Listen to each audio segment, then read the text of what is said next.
हम लोग 22 से, इनको एक खांसी चल रही थी और इन्होंने करीब 13 से 14 किलो वजन कम हुआ था इनका। बीच में बुखार भी आ रहा था। तो इनके जहाँ पे लोकली इन्होंने इलाज करवाया, वहाँ पे आजकल आपको पता ही है कि भारत में अगर आप बहुत वजन कम हो, आपके चेस्ट में शैडोज हो, तो लोग सोचते रहते हैं टीबी हो सकता है। तो इनके 2 कोर्सेज टीबी के चले थे। एक बार 3 महीने की दवाई चली, फिर एक बार 3 महीने की दवाई चली। इनका कोई सुधार नहीं हो रहा था, इसलिए ये पारस हॉस्पिटल इनको लाया गया। जब ये आए थे तो काफी कमजोर थे, चल नहीं पा रहे थे, सांस फूल रही थी, ऑक्सीजन लेवल कम था, और इनका जो सीटी स्कैन था, जो हम लोग चेस्ट सीटी स्कैन देखते हैं, उसमें बहुत सारे धब्बे थे पूरे लंग्स में दोनों तरफ। राइट साइड में बहुत ज्यादा था, लेफ्ट में भी था। हमने इनका पेट स्कैन करवाया, जो कि एक दूसरा स्पेशल स्कैन होता है वो देखने के लिए, जिसमें कि कंफर्म हुआ कि ये धब्बा काफी एक्टिव है, जो उसमें एक्टिविटी चल रही है। और कुछ गांठें होती हैं जो 2 लंग्स के बीच में होती हैं, वो गांठें भी बनी हुई थी। तो हमने एक दूरबीन के माध्यम से उन गांठों का सैंपल किया, उसको हम लोग ईबस बोलते हैं, एंड्रोब्रोंकियल अल्ट्रासाउंड, जिसके थ्रू हम लोग गांठों का सैंपल कर सकते हैं। और एक लंग की बायोप्सी करवाई, क्योंकि जितने जो हमारे सैंपल इनिशियली आए उसमें कहीं भी इन्फेक्शन नहीं आ रहा था। तो अगर आप कहोगे कि अगर किसी को एक्टिव टीबी है और मैं सैंपल करूं, तो मैं एक्सपेक्ट करता हूं कि उसमें टीबी के कीड़े आएंगे, उसमें बैक्टीरिया आएगा। ऐसा कुछ नहीं था। तब हमने इनके लंग की बायोप्सी करी और इनके गांठों की बायोप्सी करी, जिसमें कि कैंसर आया। ये हमारे लिए बड़ा ही डिफरेंट, हम लोग कैंसर बिल्कुल नहीं सोच रहे थे, क्योंकि इनकी उम्र 34 साल पीछे जब ये आए थे, 34 ईयर्स। इन्होंने कभी स्मोक नहीं किया, इनकी कोई फैमिली हिस्ट्री नहीं है। तो हम लोग इस एज में जिस स्टैट्स के हिसाब से अगर देखें, तो हम लोग कैंसर पहली चीज नहीं सोच रहे हैं। हम लोग सोच रहे थे ये कोई रेजिस्टेंट टीबी इन्फेक्शन हो सकता है, जिसको एमडीआर इन्फेक्शन बोलते हैं, कोई बैक्टीरियल इन्फेक्शन हो सकता है, बहुत सारे इन्फेक्शन होते हैं जो ऐसा कर सकते हैं। तो हमारे लिए बड़ा ही सरप्राइजिंग था। हमने उसकी फर्दर इम्यूनोहिस्टोकेमिस्ट्री करवाई, ये लगा कि ये कैंसर ही तो है, कुछ और तो नहीं है। तो वो कंफर्म होके आ रहा है कि ये एडिनोकार्सिनोमा नाम का एक कैंसर है। ये एक तरह से आई ओपनर है हमारे लिए, वो ये कहना कि सबसे पहला तो चीज हम लोग कैंसर में 2 चीजें कहते हैं। Normally young people lung cancer से इम्यून होते हैं, नॉर्मली नहीं मिलता है। हम लोग कहते हैं कि 40-45 एंड अबव एक कैंसर का एज आता है। इसके अलावा अगर आता भी है और अगर आप स्मोक नहीं करते हो, तो आपके कैंसर होने के चांस कम है। ये दोनों चीजें आप देख रहे हैं इस केस में नहीं है, ना तो ये स्मोक करते हैं और एज भी इनका उस रेंज में नहीं है। अगर फर्दर इसको देखा गया कि इनको आखिर कैंसर इसमें क्यों आ रहा है, तो इसमें जो 2-3 चीजें सामने आ रही हैं कि इन्वायरमेंट, जहाँ पे हम लोग सांस ले रहे हैं, जो हम लोग बार बार बताते भी हैं, दिवाली के समय में कुछ ज्यादा बोलते हैं हम लोग, जिस समय में कि ज्यादा होने लगता है, पॉल्यूशन बढ़ता है, तो हम लोग काफी करने लगते हैं। बट अभी सफिशिएंट रिसर्च में ये बातें आ रही हैं कि अगर आपके वातावरण में PM 2.5, PM 10 जो हानिकारक मटेरियल्स हमारे सांस में वातावरण में है, अगर उनका इनहेल करें हम लोग, और ये चीजें पूरे सालों भर रहे, जैसे एक होता है कि दिवाली के समय में काफी बढ़ जाना और फिर ठीक हो जाना, और एक होता है कि पूरे सालों भर में अगर आप नंबर देखें, और ये नंबर अगर आप दिल्ली NCR के परिप्रेक्ष्य में देखें, तो कभी भी हमारा जो वेदर होता है वो नॉर्मल नहीं होता है, जो सेफ होता है वो नहीं होता है। हम लोग हमेशा या तो मॉडरेट में रहते हैं या सीवियर में रहते हैं। जो वातावरण के पॉल्यूटेंट्स हैं, जिसमें कि जिसको हम लोग PM 2.5 बोलते हैं, वोलाटाइल कंपाउंड बोलते हैं, नाइट्रोजन डाइऑक्साइड बोलते हैं, सल्फर डाइऑक्साइड बोलते हैं, सेकेंड हैंड स्मोक, क्यों ना बोले सेकेंड हैंड स्मोक, आपके घर में कोई और स्मोक कर रहा है, इन सबों का कैंसर के कॉजेशन में बहुत बड़ा हाथ है। और अब ये दिखा दिया गया है कि सिगरेट स्मोक के बाद जो जितने कैंसर के रिस्क फैक्टर्स हैं, उसमें ये सारी चीजें हैं। दिल्ली NCR में पेट्रोलियम डस्ट, जो हमारा ऑटोमोबाइल डस्ट है, उसका एक मेजर कंपोनेंट है, और उसमें जो 2-3 केमिकल्स होते हैं वो बड़े ही हानिकारक होते हैं, और उसमें से कुछ कार्सिनोजेनिक प्रूव हुए हैं, मतलब वो कैंसर को कॉज कर सकते हैं। फैमिली हिस्ट्रीज रहती हैं, जो कि हमने इनके केस में देखा वो नहीं आई इतनी। तो वो हमारा वातावरण है, वातावरण में पॉल्यूटेड वेदर है, उसका मेजर सिग्निफिकेंस है।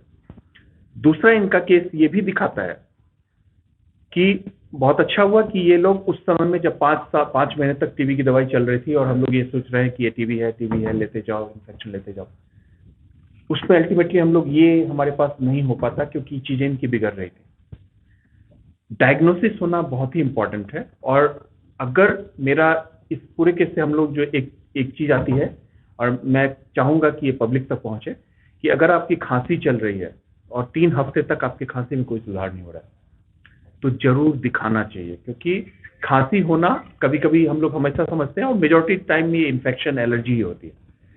कुछ कुछ केसेस में जहाँ पे ये नहीं हो रहा है, तो उसको ऐसे मान के नहीं चलना चाहिए कि जस्ट ये खांसी है, ये कुछ और भी हो सकता है।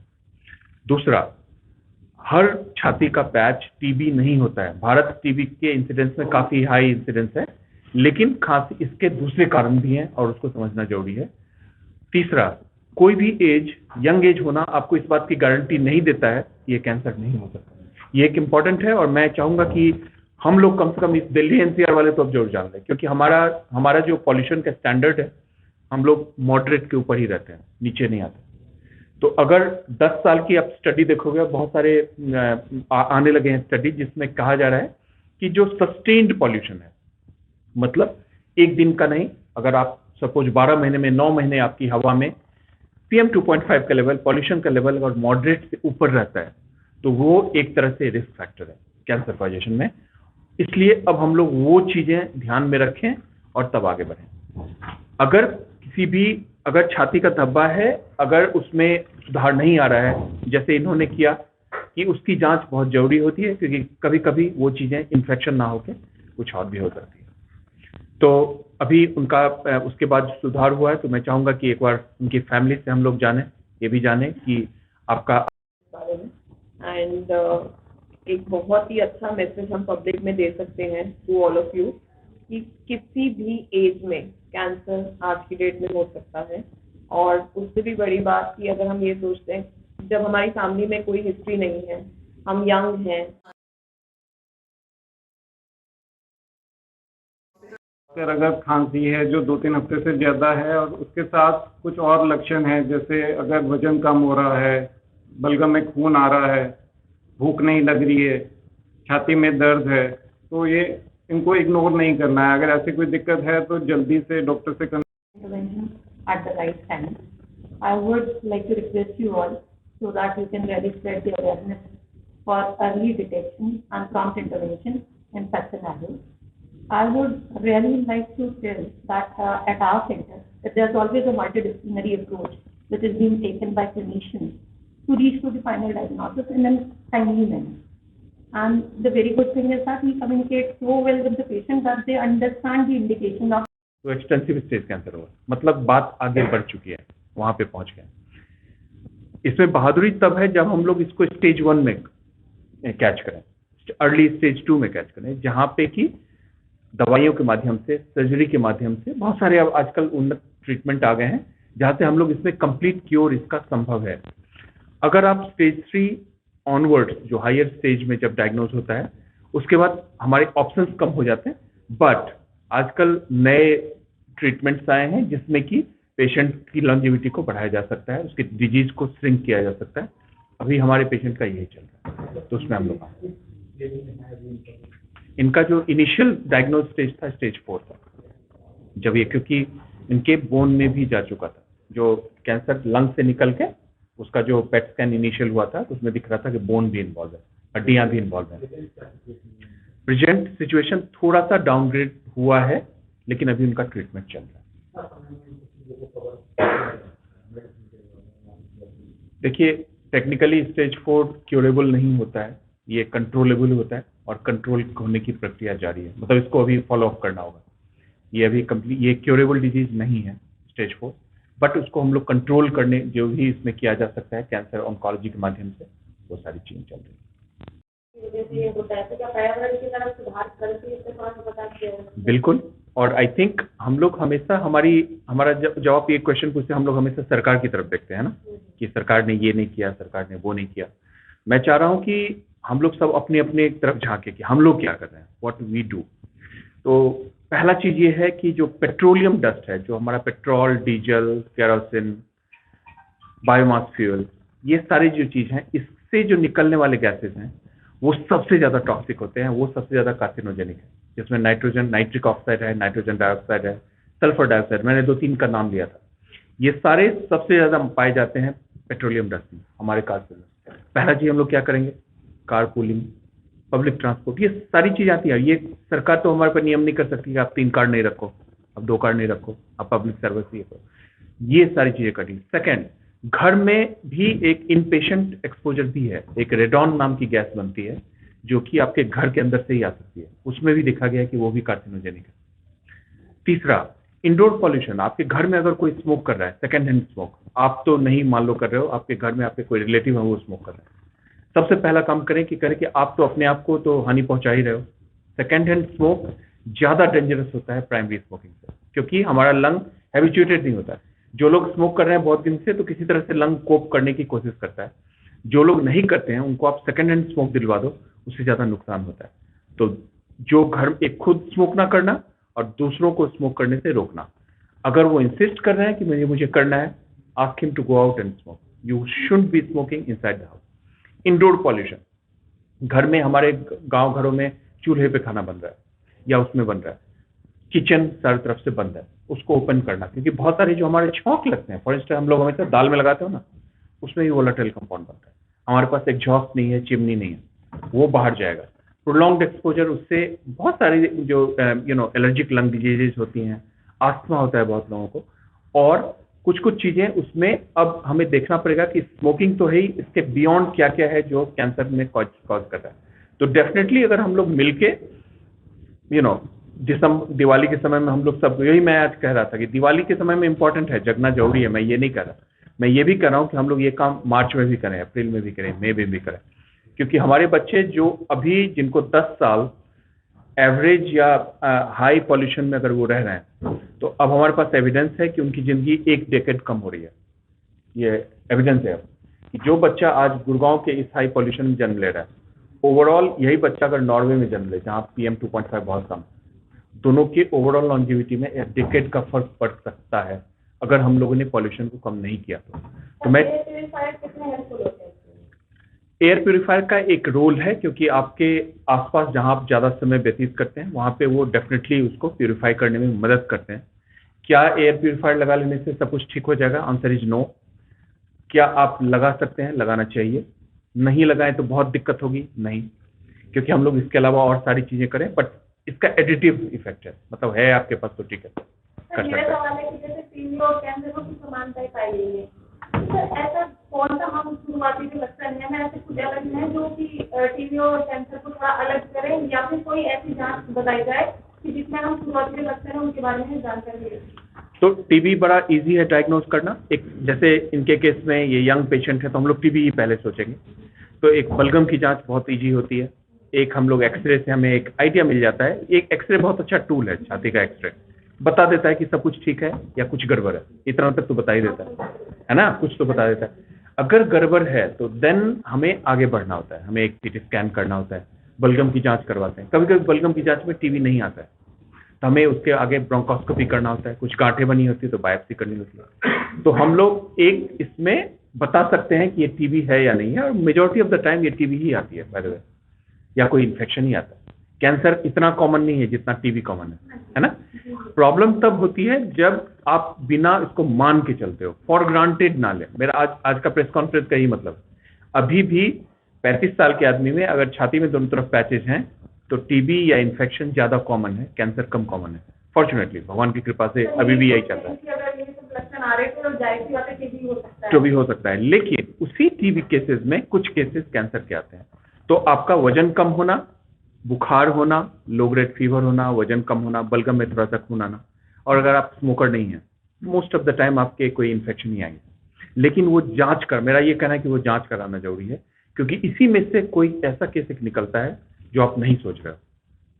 और ये मान के चलना, और जब तक टीबी का डायग्नोसिस ना हो जाए, बलगम में टीबी का कीड़ा ना दिख जाए, या कोई हमने गांठ की बायोप्सी ली उसमें टीबी ना दिख जाए, ये मान के नहीं चलना है कि ये टीबी ही है, क्योंकि कभी कभी उसी टीबी में कुछ हो गया। जांच कराना, ये 2 मैसेज अगर हम लोग कर लें, और हर धब्बा छाती का टीबी नहीं होता है। All that glitters is not gold, all छाती का धब्बा इज नॉट टीबी। ये एक स्टेटमेंट रखें। और खांसी अगर चल रही है, बलगम में खून आ रहा है, ये सब वार्निंग सिम्टम्स है। और जो भी व्यक्ति स्मोक कर रहे हैं वो स्मोक ना करें। बाय द वे, हमने पारस हॉस्पिटल में एक early lung cancer detection pilot चला रखा है, जिसमें हम लोग ऐसे लोग जिन्होंने 15 साल से ज़्यादा स्मोक किया हुआ है उनको हम लोग प्रोएक्टिवली बुलाते हैं स्क्रीन के लिए, क्योंकि मैंने पहले भी बताया था कि स्मोकर्स हमारा गुड़गांव और इसका सराउंडिंग एरिया हाई स्मोकिंग और हाई लंग कैंसर बेल्ट में आता है। प्रॉब्लम यह है कि हम लोग डायग्नोज नहीं कर पाते हैं।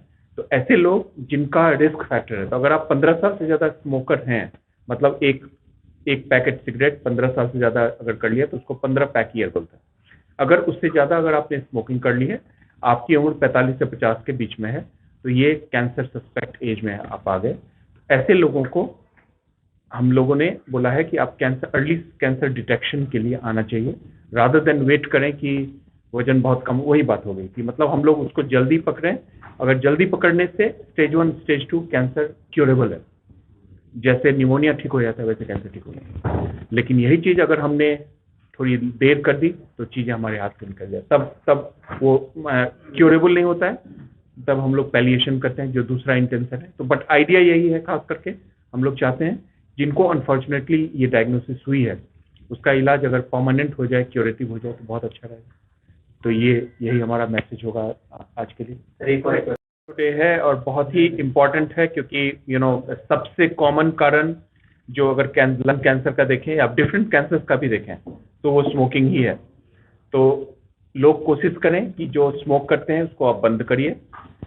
स्मोकिंग बंद करने के बहुत सारे साधन भी हैं, कुछ दवाइयाँ होती हैं, पैचेज होते हैं, जिससे आपकी तलब कम हो जाती है और आपको हेल्प मिलता है। ये मैंने बहुत देखा है अपने करियर में कि जो लोग 50 साल से भी स्मोक कर रहे हैं वो लोगों ने भी छोड़ा है। कभी आप ऐसा ना सोचो कि अब मैंने 20 साल कर लिया, 15 साल छोड़ दिया तो मैं छोड़ नहीं सकता। और बहुत सारे साधन हैं, बहुत सारी दवाइयाँ हैं जिससे आपको हेल्प मिलता है सिगरेट स्मोकिंग को छोड़ने में। अगेन पारस हॉस्पिटल में स्मोकिंग सेसेशन क्लिनिक्स हैं, खास करके जिन लोगों को ये बीमारियां, जिनको COPD है, काला दम्मा है, उसमें भी हम लोग यही कहते हैं स्मोकिंग छोड़ना है। हम लोग कोशिश करते हैं, उनका हेल्प करते हैं ताकि वो स्मोकिंग भी छोड़ें, क्योंकि अल्टीमेटली जब आप इसका कोई फायदा नहीं है कि हम लोग बीमारी का इलाज करें, बीमारी जिस कारण से हो उसको ना छेड़ें। तो हमें स्मोकिंग सेसेशन करना ही करना है, खास करके इस दिल्ली NCR में तो जो, क्योंकि हर आदमी जो यहाँ रह रहा है 10 सिगरेट डेली तो पी रहा है।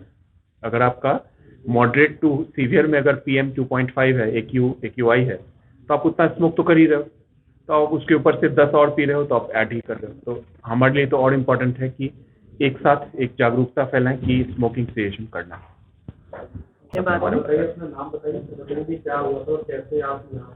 मेरा नाम ईश्वर कुमार है और मुझे 2021 के दिसंबर में खांसी हुई थी 25 तारीख के आसपास। उसके बाद मैं गुड़गांव में एक हॉस्पिटल में एडमिट हो गया। वहाँ पे मैं 20 दिन एडमिट रहा। वहाँ पे जांच करने के बाद पता लगा कि आपके फेफड़ों में पानी भर गया है। उन्होंने पानी निकाला फेफड़ों का और उसके बाद TB की दवाई शुरू कर दी। तो वहाँ पे जो TB का पानी निकला था उसकी जांच कराई थी, उसमें कैंसर नहीं आया था। उन्होंने बताया कि आपको कैंसर तो नहीं है, आपको TB है, आपको दवाई खानी। वहाँ मैंने 3 महीने दवाइयाँ खाई तो उससे मेरे कोई फर्क नहीं पड़ा, खांसी कंटिन्यू हुई। उसके बाद मैं वहाँ पे नहीं हुआ तो मैं जयपुर चला गया। वहाँ पे भी डॉक्टर ने TB की दवाई शुरू कर दी। तो वहाँ पे मैं मेरी खांसी और ज़्यादा बढ़ती चली गई, मेरे पैरों में दर्द होने लग गया। तो वो बोले कि जो आपका पानी सूख रहा है उसकी वजह से पैर में दर्द है। दुर्लभ जी में, तो उससे आपके पैरों में दर्द होने शुरू हो गए। तो वहाँ पे भी मैंने 3 महीने के आसपास दवाइयाँ खाई। उसके बाद फिर मैं यहाँ पे आया क्योंकि आराम नहीं मिल रहा था खांसी में। यहाँ पे डॉक्टर साहब ने इसी ने देखा वो CT स्कैन, तो उन्होंने बताया कि इसमें तो बड़ा झोल है और जांच करनी पड़ेगी। वहाँ के बाद यहाँ के बाद फिर मैं एडमिट हो गया। यहाँ पे मेरी जांच हुई, उसमें पता लगा कि मुझे कैंसर है। तो अभी कैसा अब सही है, अच्छा हाँ पहले। तो क्या आपको उम्मीद थी कि आपको कैंसर हो सकता है? क्योंकि जैसे नहीं मुझे नहीं पता। नहीं करते हैं। और आप कहाँ के रहने वाले हैं? मैं रेवाड़ी का, पिछनवास गाँव का एरिया आता है। हाँ पिछनवास गाँव। मुझे नहीं पता था मुझे कैंसर होगा। भारत हॉस्पिटल के बारे में, उनके डॉक्टर के बारे में क्या कहना चाहिए? मैं यही कहना चाहूँगा, यहाँ आने के बाद डॉक्टर साहब ने जो मेरी बीमारी पकड़ी उस समय 4थे स्टेज पे ही पकड़ी। उसके बाद मैं काफ़ी अच्छा महसूस कर रहा हूँ। ये अगर 6 महीने और ना पकड़ा जाता या ऐसे ही मैं डोलते रहता तो मेरा हालात और भी ज़्यादा बेकार हो जाता।